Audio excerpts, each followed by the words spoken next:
உமது கோலினால் மே தொருளோம், உமது கோலினால் மே தொருளோம், உமது கோலினால் மே தருளோம், உமது கோலினால் மே தருளோம்.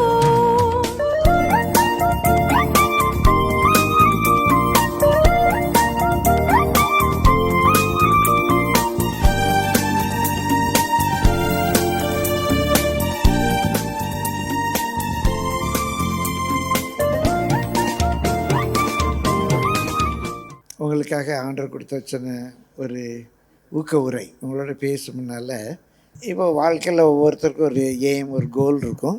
ஒரு கோல் இருக்குது.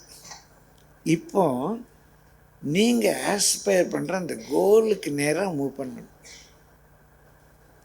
கோல்டு மெடல் வாங்கணும் ஒரு கோல், ஹை ஸ்கோர் வாங்கணும் ஒரு கோல், 100% வாங்கணும், 30 out of 30 வாங்கணும் ஒரு கோல். இப்போ அந்த கோலுக்கு நேராக நம்ம எப்படி மூவ் பண்ணலாம்?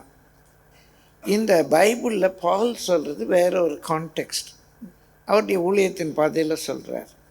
ஆனால் அவருடைய தாட்ஸை உங்களுடைய எக்ஸாமினேஷன் பாயிண்ட் ஆஃப் வியூவில் நான் எடுத்து உங்களோடு கூட பேசுகிறேன்.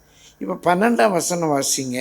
நான் அடைந்தாயிற்று அல்லது முற்றிலும் தேறினவனானேன் என்று எண்ணாமல், கிறிஸ்து இயேசுவினால் நான் எதற்காக பிடிக்கப்பட்டேனோ அதை நான் பிடித்து கொள்ளும்படி ஆசையாய் தொடருகிறேன். முதலாவது பிரியமானவர்களே, நான் பெர்ஃபெக்ட் ஆகிட்டேன், நான் முற்றும் தேறிட்டேன், அல்லது என் கோலை நான் அடைந்தாயிற்று அப்படின்னு எண்ணாதீங்க. நீங்கள் நல்லா எக்ஸல் பண்ணணுன்னா முதல்ல குறிச்சிக்கோங்க, இங்கிலீஷில் ப்ரிப்ரேஷன் ஃபார் பர்ஃபெக்ஷன். இன்னும் நான் அடைய வேண்டியது இருக்குது. முழுமைக்கு நேராக முயற்சி. நான் 79 மார்க் வாங்கியிருக்கேன், இல்லை நான் அடுத்த 80ஆவது வாங்கணும். 100க்கு 100 வாங்கிறது தான் நம்முடைய ஏம். அப்ட்ராக்டாக, அதாவது பொருள் இல்லாமல் 84% ஹை ஸ்கோருங்கிறத விட 100% எக்ஸல் பண்ணணும். இல்லை மேக்ஸிமம், எது மேக்ஸிமம் அந்த மேக்ஸிமத்தை நான் ஹிட் பண்ணணும். அப்போ முதலாவது உங்கள் மனதில் இன்னும் நான் மார்க் வாங்கணும். நான் பெர்ஃபெக்ட் ஆகிட்டேன், எப்படியோ பாஸ் ஆகிட்டேன், எப்படியோ படிச்சிட்டேன், அந்த தாட் இருக்க வரைக்கும் நீங்கள் எக்ஸல் பண்ணவே முடியாது. நான் முற்றிலும் தேறினேன், அடைந்தாயிற்று அப்படிங்கிற மைண்ட் செட் இருக்கக்கூடாது. இப்போ நம்பர் 1 என்ன? இன்னும் மேலே. எசேக்கியேல் ஒரு இடத்துல வரும், இன்னும் மேலே, இன்னும் மேலே. நம்ம வாழ்க்கையில் இன்னும் நல்லா செய்யணும், இன்னும் நல்லா செய்யணும். எத்தனை ஆயிரக்கணக்கான பிரசங்கம் பண்ணிட்டேன். இன்றைக்கி சாதாரண உங்கள் இந்த குரூப்பில் ஏதோ ஒரு வார்த்தை சொல்ல, நேற்று உட்காந்து பல மணி நேரம் நான் ப்ரிப்பேர் பண்ணேன். இந்த வேத பகுதியை வாசித்து உங்களுக்கு அதை எப்படி சொல்லலாம்?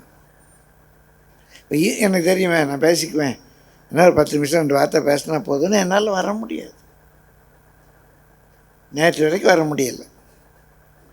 உங்களை உற்சாகப்படுத்து. இன்னும் நான் நல்லா படிக்கணும், இன்னும் நான் நல்லா மார்க்கணும். போன எக்ஸாமில் வாங்கினதை விட 1 மார்க்காவது நான் கூட வாங்கி காட்டணும், என்னால் முடியும். ஸோ நம்பர் 1, நான் முற்றிலும் தேறினேன், அடைஞ்சாயிற்று, என் கோலை நான் அடைஞ்சாயிற்று என்று எண்ணாமல். இப்போ தனலட்சுமி நல்ல ஒரு வியூ சொன்னாங்க, கோல்டு மெடல் வாங்கணுன்னாங்க. யாராச்சும் கோல்டு மெடலுக்கு மேலே என்ன வாங்கலாம்? யோசிக்கவே இல்லைல்ல. அதுக்கு மேலே ஒன்று இருக்குது, அது பேர் ரெக்கார்டு மார்க். இது வரைக்கும் யாருமே வாங்கிறாத ஒரு மார்க்கை வாங்கலாம், ரெக்கார்டு மார்க். அதுக்கு மேலே ஒன்று இருக்குது, யாருமே பிரேக் பண்ண முடியாத ரெக்கார்டு மார்க். இது யாரும் இந்த மார்க் எடுக்க முடியாது, இந்த பிள்ளை எடுத்த மாதிரி யாருமே எடுக்க முடியாது. சரி, எல்லாம் 100% வாங்கியாச்சு, அதுக்கு மேலே என்னங்க இருக்குது?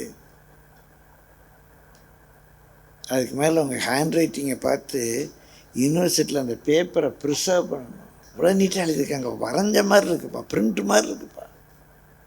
எவ்வளவோ நம்ம இன்னும் மேலேன்னு போகணுன்னு நினச்சா போயிட்டே இருக்கலாம். நிறையா இருக்குது. ஃபஸ்ட்டு வந்துட்டோம். ஃபஸ்ட்டுங்கிறது ஒன்றுமே இல்லை. இப்போ கூட நான் பேரண்ட்ஸோட பேசுகிறேன், ஃபஸ்ட்டுங்கிறது குப்பை. ஒரு பிள்ளை எடுத்து 35 மார்க்ஸ் எடுத்து ஃபஸ்ட்டு வந்துடுச்சு.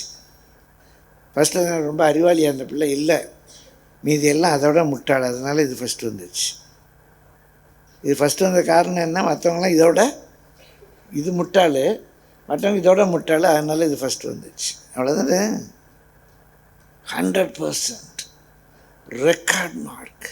இப்படி இன்னும் மேலே போகலாம், இன்னும் மேலே போகலாம். அந்த மைண்ட் செட் உங்களுக்கு வேணும்.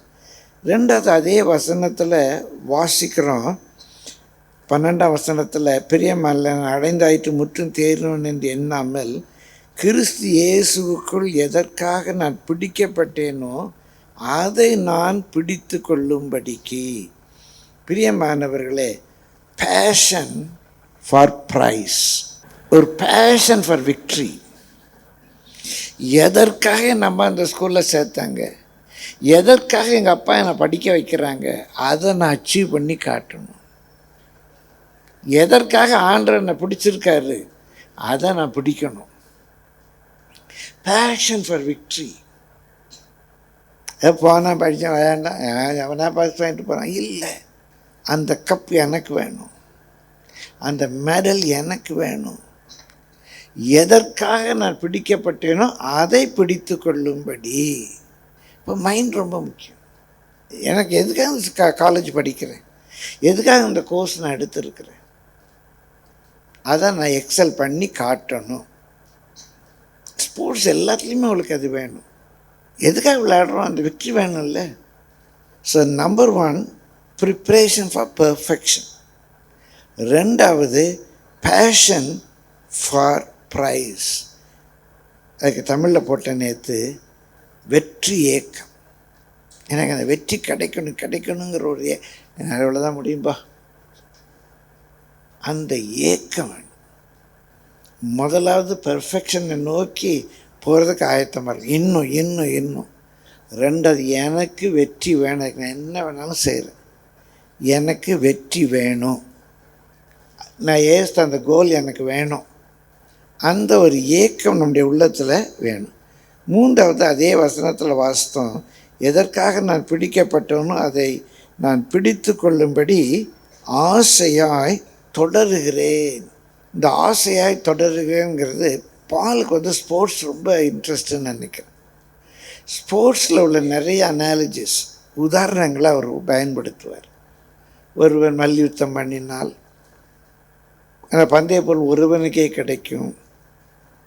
அப்படி நிறைய இடத்துல ஸ்போர்ட்ஸுடைய அனாலஜிஸ் அவர் பயன்படுத்துவார். இங்கே அந்த ஆசையாய் தொடர்கிற வார்த்தை என்ன தெரியுமா, இந்த ரேஸில் அந்த ஃபினிஷிங். எத்தனை பேர் ரன்னிங் ரேஸ்லாம் ஓடி இருக்கீங்க, கை வச்சு காட்டுங்க. ஸ்கூலில் ரன்னிங் ரேஸ் நிறைய பேர் ஓடி இருக்கீங்க.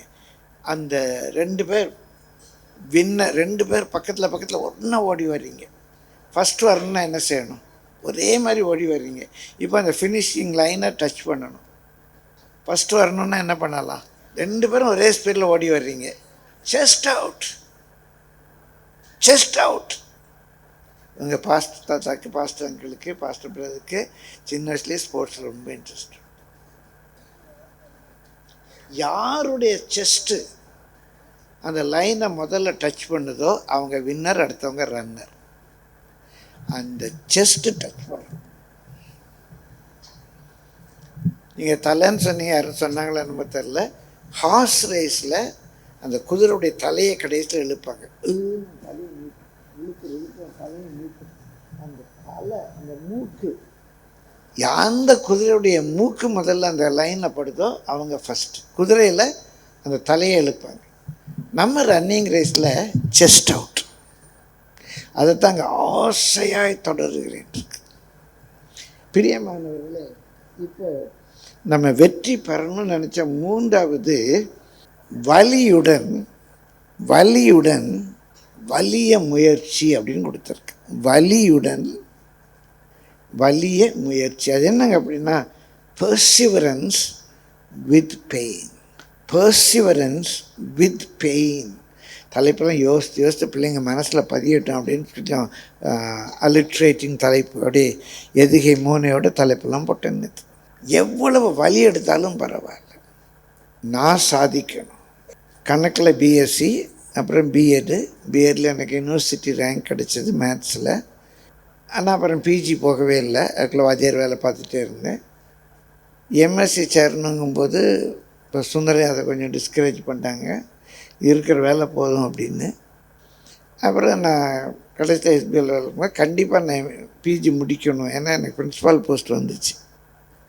பிஜி கண்டிப்பாக முடிக்கணும் அப்படின்னு எனக்கு ஆங்கிலத்தில் ஆர்வம். ஸோ நான் இங்கிலீஷ் பிஜி கரஸ்பாண்டன்ஸ் கோர்ஸில் போட்டேன். எக்ஸாமுக்கு முன்னால் சிவியராக ஃபீவர் வந்துடுச்சு, தொடவே இல்லை. ஹால் டிக்கெட் வந்துடுச்சு. எங்கள் அப்பா ரொம்ப மோட்டிவேட் பண்ணுவாங்க.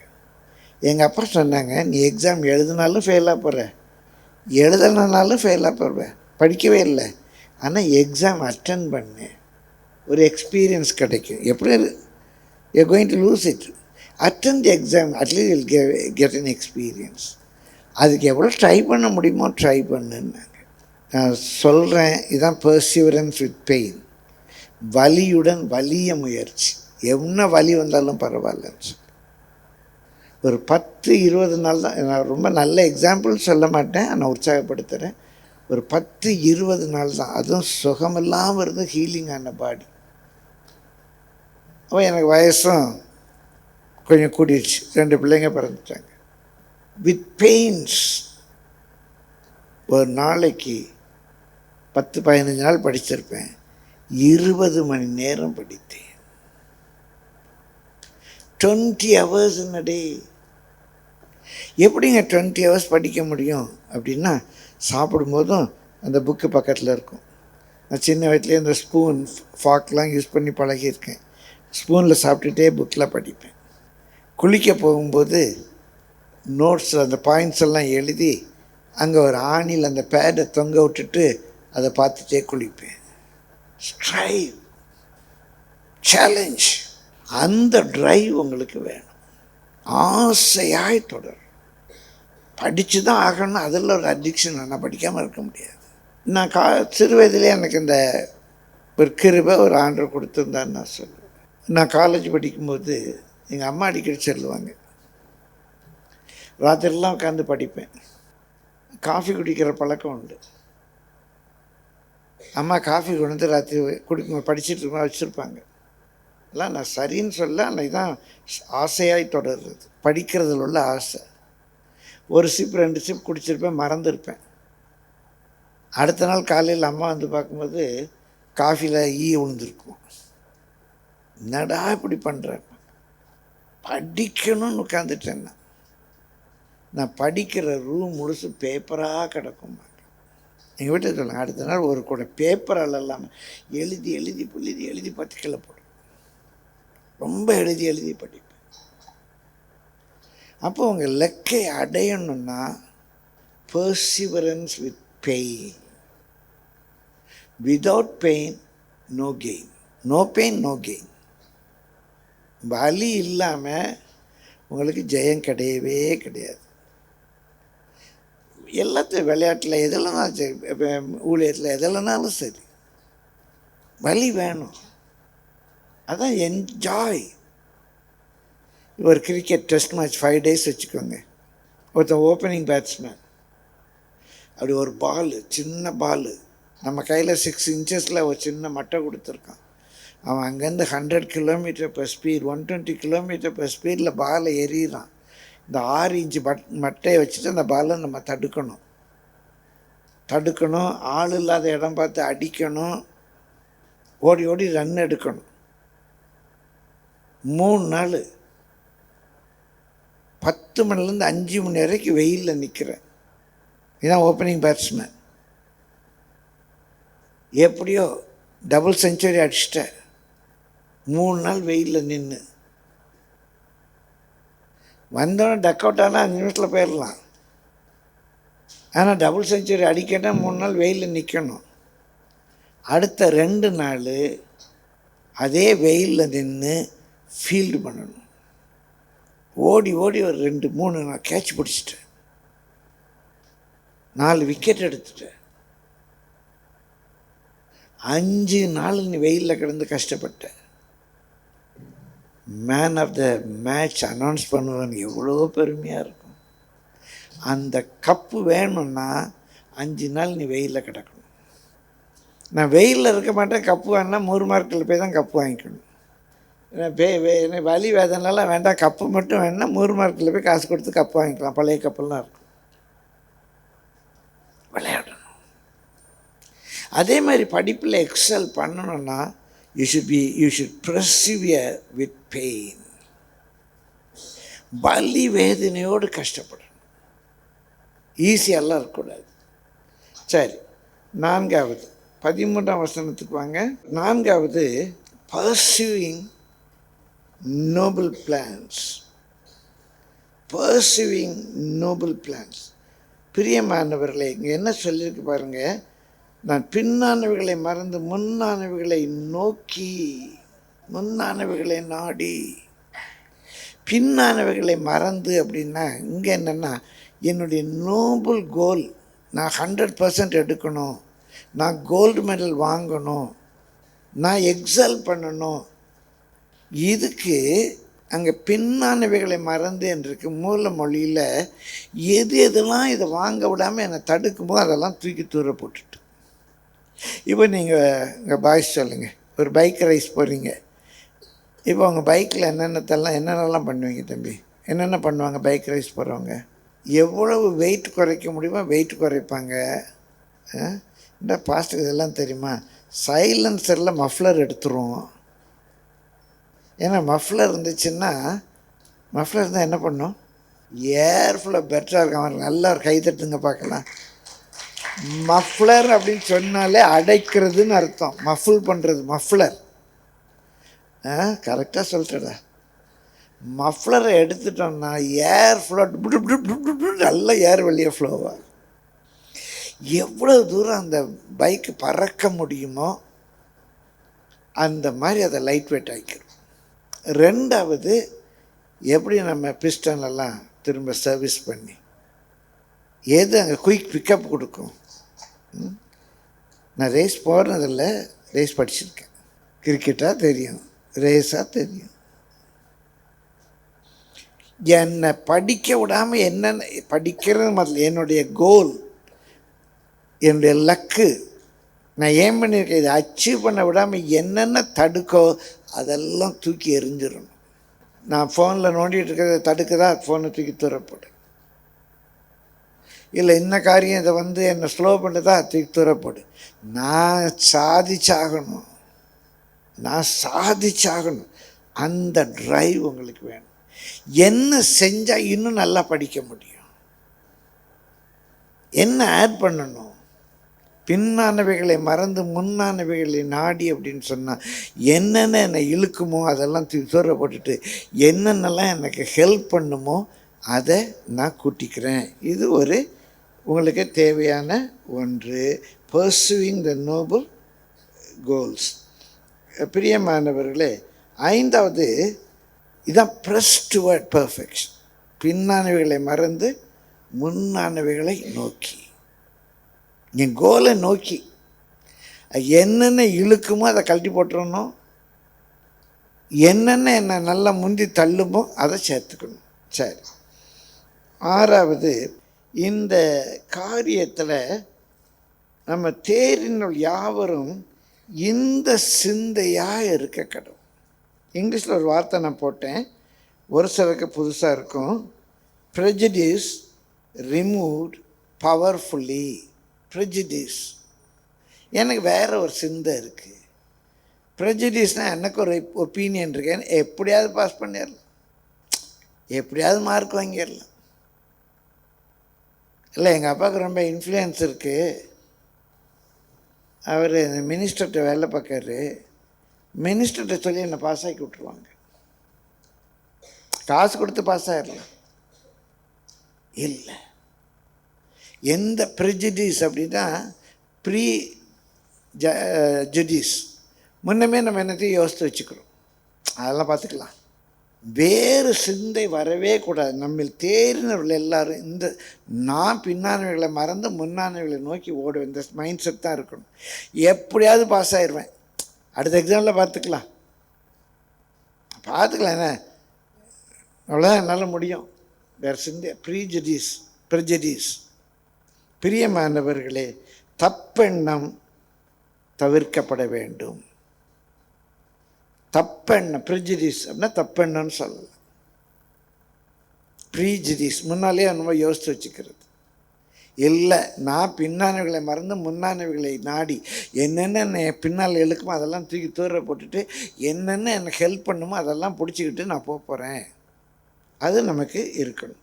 16ஆம் வசனம் ரொம்ப ரொம்ப ரொம்ப முக்கியம். Precaution for prevention. என்னங்க, நம்மளை எதுவரை தேறி இருக்கமோ அது முதல் ஒரே ஒழுங்காய் நடந்து கொண்டு, நீங்கள் கோல்டு மெடல் வாங்கணும்னு சொன்னது சரி, ஹை ஸ்கோர் வாங்கணும்னு சொன்னது சரி, நல்லா எக்ஸல் பண்ணணும்னு சொன்னது சரி, எல்லாம் சரி. ஒன்றே ஒன்று ரொம்ப காஷனாக இருங்க. நீங்கள் போன தடவை வாங்கின 98 மார்க்கில் 1 மார்க் குறைஞ்சிடாதீங்க. நீங்கள் போன தடவை வாங்கின 60 மார்க்கில் 1 மார்க் குறைஞ்சிடாதீங்க. நீங்கள் போன தடவை வாங்கின 36 மார்க்கில் 1 மார்க்கு குறைஞ்சிடாதீங்க. எவ்வளோ தூரம் நீங்கள் தேறி இருக்கீங்களோ, முந்தி 30 வாங்கிட்டு இருந்தீங்க, இப்போ 35 வாங்கிட்டீங்க, அப்படி எப்படிமா இப்போ 39 வாங்கிட்டீங்க. ஒரு நாளும் 38க்கு போயிடாது. தலைகளையும் நம்ம எவ்வளோ தேறி இருக்கோமோ அதிலிருந்து குறைஞ்சிடக்கூடாது. அதனால் சொல்கிறாரு, நாம் எதுவரை தேறி இருக்கிறோமோ அது முதல் இன்னும் முன்னன்னு முன்னால் போங்க. பிரியமல்ல, ப்ரிகாஷன் ஃபார் ப்ரிவென்ஷன். முதலாவது முழுமைக்கு நேராக முயற்சி செய்யணும். மேக்சிமம் நான் எடுக்கணும், என் லெக்கன் எப்படியாவது அச்சீவ் பண்ணணும்னு முயற்சி பண்ணணும். 2வது, அந்த வெற்றி எனக்கு கிடைக்கணும், அந்த மெடல் எனக்கு கிடைக்கணும், அந்த ஃபஸ்ட்டு வந்தேங்கிற பேர் கிடைக்கணும். எங்கள் அப்பா அம்மா என்னை எதுக்காக படிக்க வைக்காங்களோ, ஏசு என்னை எதுக்காக பிடிச்சாரோ அதை நான் பற்றி கொள்ளணும். எங்கள் அப்பா அம்மா எதுக்காக என்னை படிக்க வைக்காங்களோ அதை நான் ரீச் பண்ணணும். அந்த ஏக்கம் வேணும், அது எனக்கு கிடைக்கணும், அந்த ஏக்கம் வேணும். 3வது பார்த்தேன், வலியுடன் வலிய முயற்சி. என்னுடைய அந்த வெற்றி கோப்பையை நான் பெற்றுக்கொள்வதற்கு வழிபடணும். பெயின் வேணும் எனக்கு. பெயின் இல்லாமல் பிள்ளை பெற முடியுமா? கடையில் போய் தான் காசுக்கு வாங்கிக்கணும். எனக்கு ஒரு பிள்ளை பிறக்கணும் அப்படின்னா அந்த தாய் அந்த பெயினை அனுபவிச்சு தான் ஆகிறாங்க. உங்களுக்கு நல்ல மார்க் வேணும்னா பெயின் வேணும், வலி வேணும், அந்த முயற்சி நமக்கு வேணும். 4வது, பிரியமானவர்களே, உயர் திட்டங்களை உகந்து நாடுதல், பர்சிவிங் ஹை எய்ம்ஸ். 5வது பார்த்தோம், முடிவின் வெற்றி நோக்கி முன்னேறுது. என்னென்னத்தை கலைந்து போட்டு என்னென்ன சேர்க்கணுமோ சேர்த்து முன்னால் போகணும். பிரியமானவர்களே, ப்ரிஜுடிஸ் மஸ்ட் பி ரிமூவ். எதுலேயும் ஒரு தப்புன்னு வச்சு எப்படியாவது பாஸ் ஆகிடலாம், எப்படியாவது மார்க் கிடைக்கும், அப்படிலாம் இல்லை. முயற்சி உடையார் இகழ்ச்சி அடையார் அப்படின்னு முன்னேறணும். பிரியமானவர்களே, இருக்கிற நிலையில் கொஞ்சமேனும் நம்ம ஸ்லைட் ஆகிடக்கூடாது. தடுமாற்றம் தடுத்திட தயார் நிலை. தடுமாற்றமே இருக்கக்கூடாது. இன்னும் மேலேன்னு சொல்லி நம்ம போயிட்டே இருக்கணும். பிரியமானவர்களே, உங்களுக்காக நான் ஜெபிக்கிறேன். நம்ம எல்லோரும் ஜெபம் பண்ணுவோம்.